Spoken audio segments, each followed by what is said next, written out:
ఏపీలో ఈసారి ఎన్నికలు ప్రకంపనలు సృష్టిస్తున్నాయి. గత ఎన్నికల కంటే భిన్నంగా జరుగుతున్నాయి. ముఖ్యంగా వైఎస్ కుటుంబంలో చీలిక వచ్చి సోదరుడు ఒకవైపు, చెల్లెలు మరోవైపు నిలుస్తూ పొలిటికల్ హీట్ పెంచుతున్నారు. కడప వేదికగాను కుటుంబ సభ్యుల మధ్య జరుగుతున్న రాజకీయం పతాక స్థాయికి చేరుకుంది. సోదరుడితో విభేదించిన షర్మిలకు కాంగ్రెస్ పగ్గాలు దక్కాయి.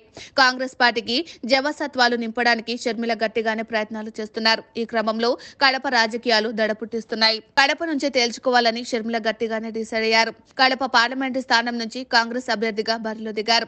అటు పులివెందులలో సైతం సోదరుడికి చికాకు తెచ్చే ప్రయత్నాలు చేస్తున్నారు. అసలు ప్రచారమే అన్నది కనిపించని పులివెందులలో తన గెలుపు బాధ్యతను అర్ధాంగి భారతికి అప్పగించారు జగన్. కడపలో వైసీపీ దూకుడుకు చెక్ పెట్టాలని షర్మిల భావిస్తున్నారు. పులివెందులలో సైతం అన్నకు గట్టిగానే బదిలిస్తున్నారు. దీంతో భారతి పులివెందులలో క్షణం తీరిక లేకుండా గడపాల్సి వస్తుంది. ఒకవైపు భారతి, మరోవైపు షర్మిల పోటాపోటీ ప్రచారం చేస్తున్నారు. ఒకరి వ్యాఖ్యలపై ఒకరు గట్టిగానే రిప్లై ఇస్తున్నారు. ఇటీవల ఓ ఇంటర్వ్యూలో వైఎస్ భారతి ఏపీలో వైసీపీనే సింగిల్ ప్లేయర్ అంటూ చెప్పుకొచ్చారు. దీనికి కౌంటర్ ఇచ్చారు షర్మిల. గొడ్డలితో వివేకానంద రెడ్డిని నరికేసినట్లు మిగతా వాళ్లను కూడా నరికేయండి, అప్పుడు మీరే సింగిల్ ప్లేయర్ అంటూ షర్మిల విరుచుకుపడ్డారు. అదే సమయంలో కడప వైసీపీ అభ్యర్థి అవినాష్ రెడ్డిపై సైతం తీవ్ర వ్యాఖ్యలు చేశారు షర్మిల.